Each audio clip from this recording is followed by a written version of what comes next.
Hey, it's Warhorse here to let you know you're watching Loudmouth Presents Off the Top Rope. Now here's Warhorse coming at you off the top with a big ass elbow drop. Ha ha ha!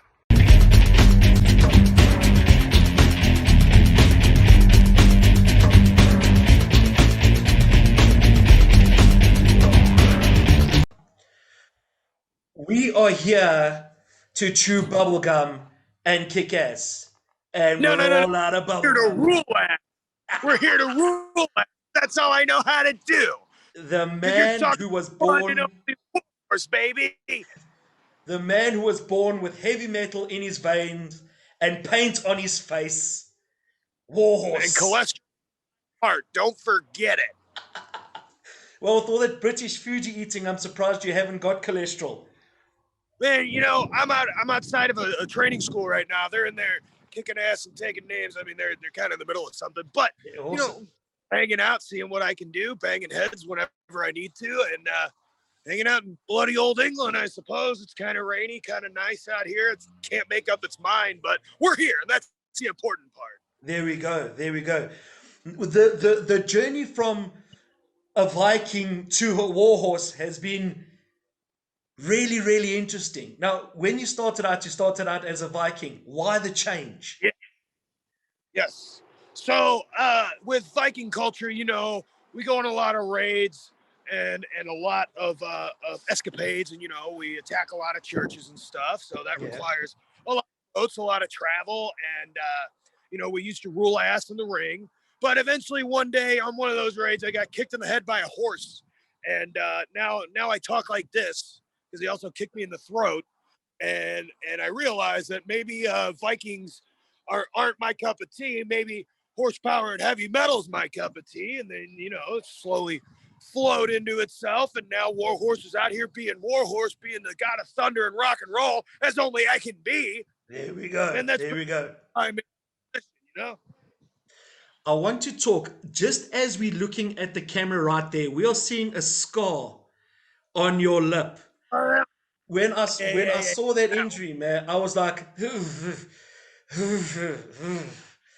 So was so that was that was gross.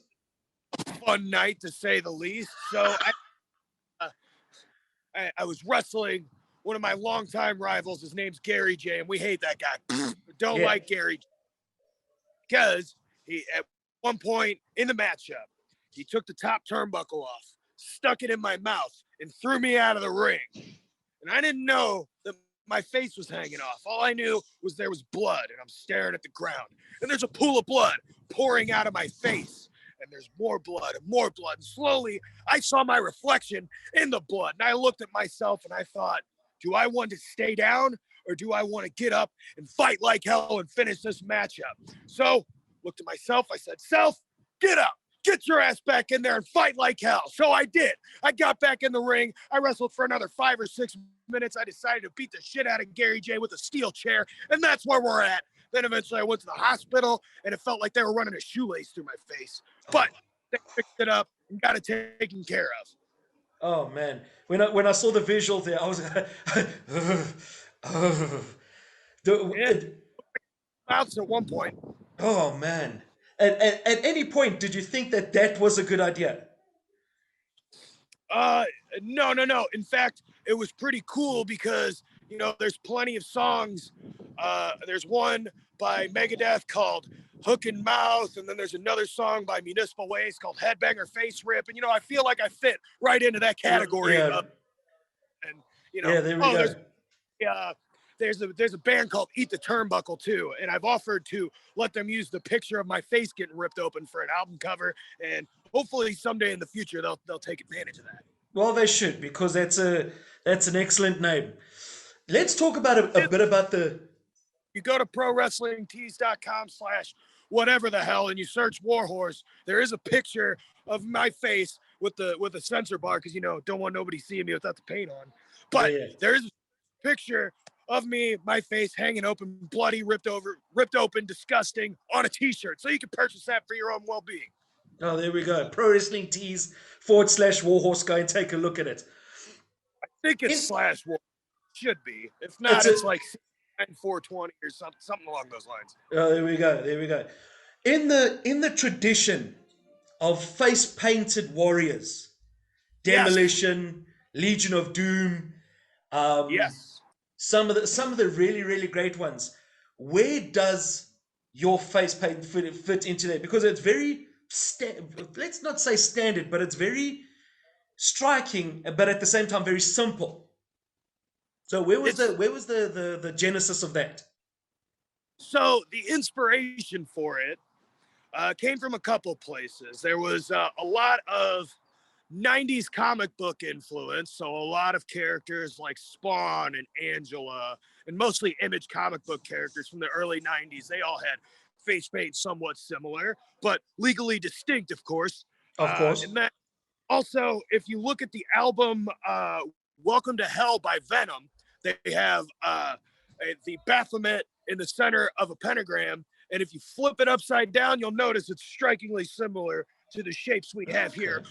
on my gorgeous, gorgeous, beautiful, scarred up face. You know, Yeah, there we go. There we go. there's a couple inspirations. And plus, I love bands like Kiss and Venom and stuff like that. And they always have face paint. And black metal has a lot of corpse paint influences. So I figured it was a good route to go if you know, I want to look like a hard ass. Yeah, there we go. There we go.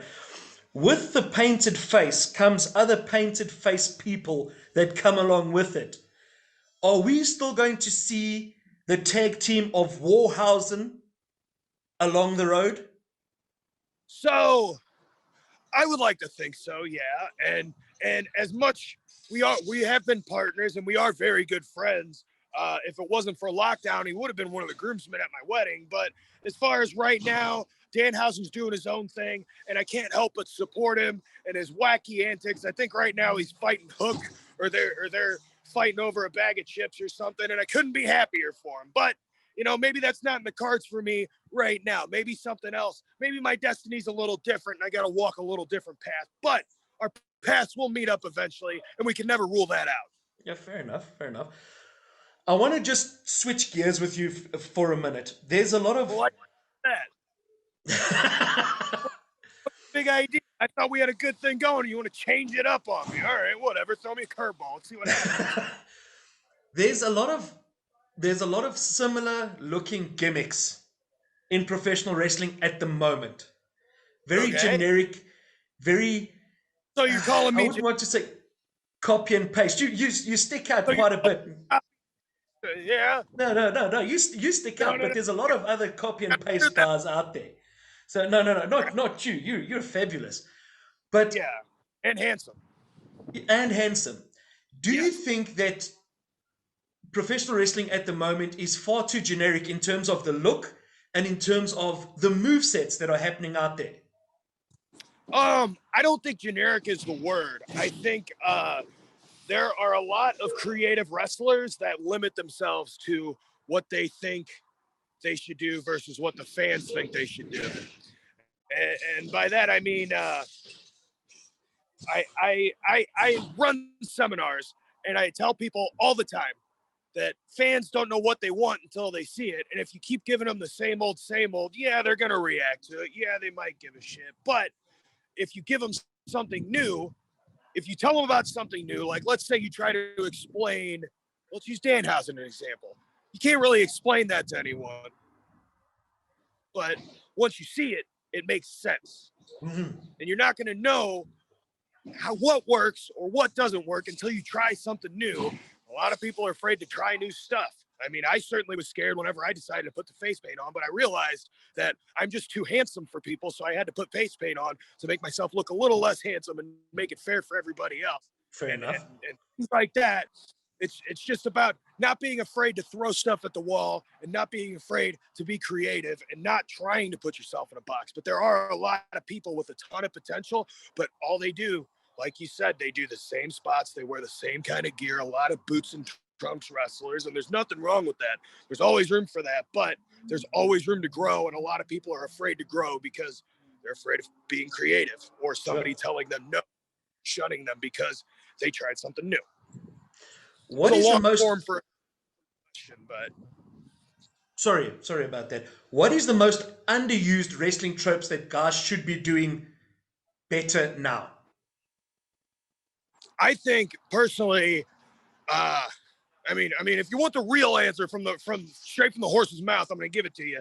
I think there needs to be more interviewers post-match in wrestling.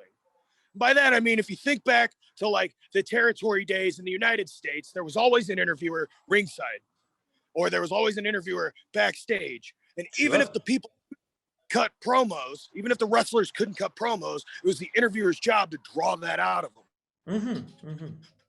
Mean Gene Okerlund did a fantastic job of that.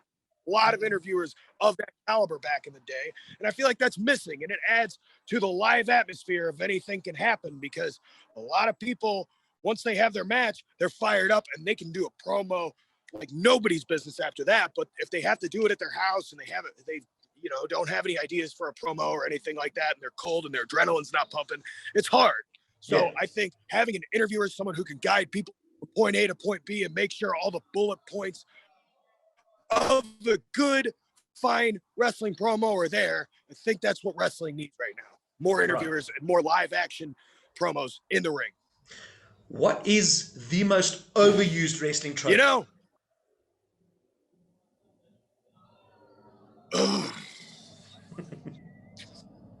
I'd say, and this goes down to like booking and stuff like that, but I would say just constant run-ins, and there's way more creative ways to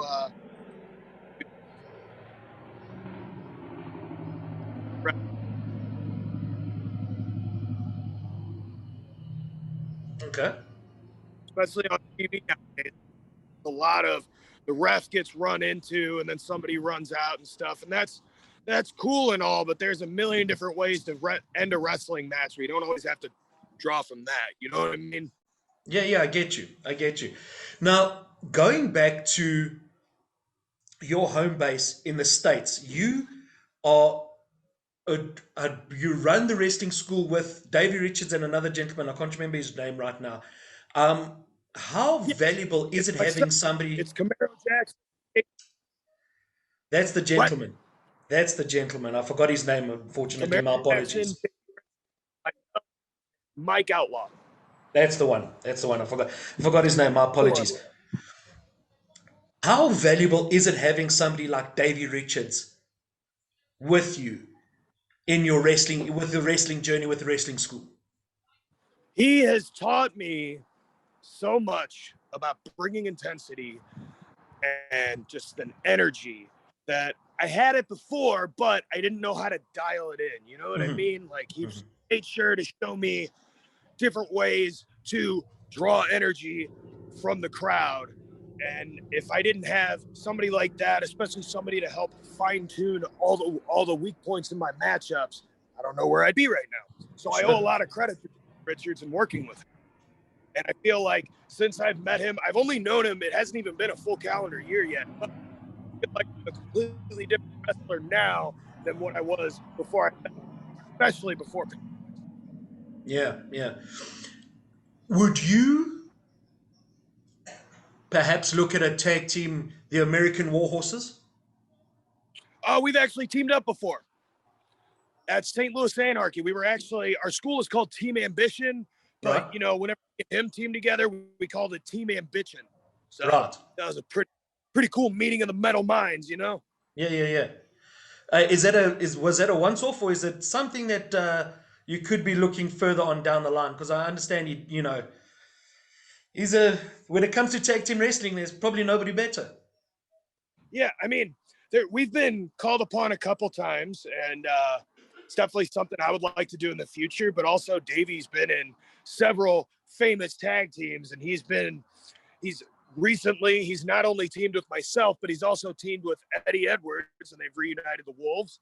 And he's also teamed with Rocky Romero, where they did No Remorse Corps, among a plethora of other things that he's been doing. And honestly, since he's come back to wrestling, he's hit the ground running. He's doing 2 or 3 shows every weekend, plus training our people at our school on top of that. So he's always busy. Yeah. Right. But I wouldn't rule. Oh, no, fair enough. I'm going to ask some quick fire questions now. First person that comes to your mind, Or the first thing that comes to your mind when I ask these questions. Right. Are you ready? Okay. I think Best so. My wrestler. body is prepared and ready. Best wrestler. Best wrestler, Sting. Worst wrestler. Ultimate Warrior. Best promo. Me. If not WrestleMania. me, then, Fair enough. WrestleMania or Starcade? Starcade Best or Road female Warriors. wrestler. Best female wrestler. Oh man. Awesome Kong. Best female promo. Best female promo. That's a good question. Oh no, Luna Vachon. Luna Vachon. She was very intense all the time. Good choice. Best hairband. Best hairband. Best I hairband. guess. Motley Crue would be the best hairband. The song that Dig 'em. makes you. The song that makes you cry. Song that makes me cry. I don't Yes. see how that's any of your damn business. Oh, come on. You mean to tell me you're not into rom-coms? Oh no. Who would have thought with a face like this? Who would have thought I'm not into romantic comedy movies? I don't think so. Just get them away from me. There was I saw your favorite movie was The Notebook somewhere. I thought I read that. No. My favorite movie of all time is the greatest movie of all time because it's Terminator 2 Judgment Day. That's the best flick ever made. What makes a believable promo? It's got to come from in here. It can't be anything else. You have to believe every word that you're saying because if nobody else can believe if you don't believe what you're saying, how can anybody else? My favorite quote from Greg the Hammer Valentine, he says, "I can't make you believe that wrestling's real, but I can make you believe that I'm real." And I swear by that every day. Fair enough. Mick Foley, Cactus Jack, or Mankind? Mankind. Yeah, we're excluding Dude Love there because really we don't talk about Dude Love. Yeah, that's kind of its own little subcategory of Mick Foley, But yeah, I do dig on Cactus Jack is great, but I enjoy Mick Foley a little more because of the nostalgia trip. You know what I mean? Yeah. If you had to choose one opponent from any era, any promotion, anywhere in the world, what would you choose? What would the stipulation of the match be, and where would it be? I would probably be against Mike Awesome at the ECW arena because Mike Awesome fucking rules. He's probably the most metal wrestler besides me, honestly. Besides me and the Road Warriors and like a handful of others. But he's up there. He's one of the most metal wrestlers of all time. Now, I'm going to pitch something to you, and I've mentioned it time and time again, and people think I'm crazy. The match between Mike Awesome and Masato Tanaka at One Night Stand 2005 is hands down my favorite fun match to watch. Dude, that's a match I can always go back to and just enjoy it. Always. It's one of the few. If you had to decide a perfect matchup, that's one of them. You know what I mean? It's stuff like that. Savage Steamboat, Necro Butcher versus Samoa Joe, things like that to me are like perfect matchups. You know what I mean? If you could give one bit of advice to the AEW versus WWE debate, and I use that word in inverted commas, debate, what would you tell these people? I mean, it's hard to tell them anything because they're probably the most passionate type of wrestling fan that they're willing to draw sides in an already small fan base. They're already choosing to pick sides because they feel passionate about one versus the other. And I don't think it's necessary to try and pick one over the other.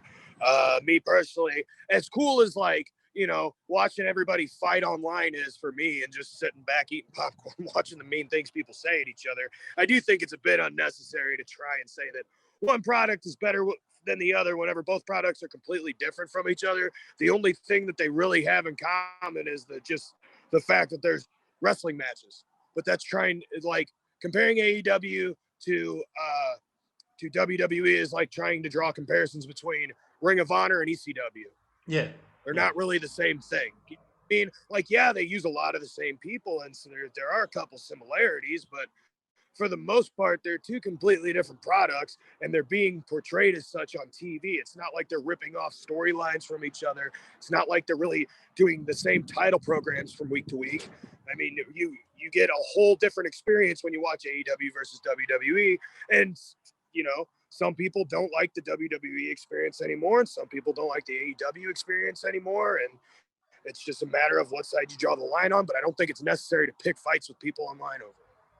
That makes sense. Yeah, it makes sense. It makes sense. Who was your first wrestling crush? Oh man, you want to talk wrestling crush? I was a big fan of Ariel. Kevin Thorne's valet. Mm-hmm. Yes, yes. How do they say? The chef's kiss. Bellissima. Right. Man. Warhorse. I would love to see you in South Africa, wrestling in South Africa. You've been all over the world. Yes. Experienced many cultures. We want you to come to South Africa. Cut us a promo to make us believe # we want Warhorse. So you want me to cut a promo right now? Right now. On the spot. On the spot. All right. Hey, South Africa, it's Warhorse here telling you that I need to come to your country because home is wherever I lay my head. And to me, home is where the fans are. And I know the fans are clamoring for it. They're begging for it. They're screaming for it. They're rioting in the streets because they want Warhorse to come and thrash, smash, bash. And they need Warhorse desperately to come rule some ass. So South Africa, what do you say? Bring me over. You won't be sorry. Oh, believable, How's intense. That? I love it. I love it. Warhorse, man, it comes from here. There we go. I want to wrestle everywhere all the time, and I mean it when I say it. Home, for me, is where the fans are. I've been able to make a home here in Great Britain. I've been able to do all the things I wanted in Ireland. I was even in Denmark over the weekend. I've wrestled in Mexico. I've wrestled in Canada. And to me, all those places are home because the one thing we all have in common is a love of professional wrestling. And home to me is always where the fans are. There we go. Warhorse, listen, I don't want to keep you too much longer. I know you've got a seminar and training. So I really do appreciate your time. Man, it's time for South Africa to have its ass ruled. What more can I say? Oh, come on, sign me up. I'll show you how to headbang. Get your head banging and get that dick swinging. You know what I'm saying? That's what There we go, ladies and gentlemen. From the man made out of metal himself, the Warhorse, and Loudmouth presents Off the Top Rope, uncensored, uncut, and ruling ass. Hell yeah. Coming off top rope, big ass elbow drop.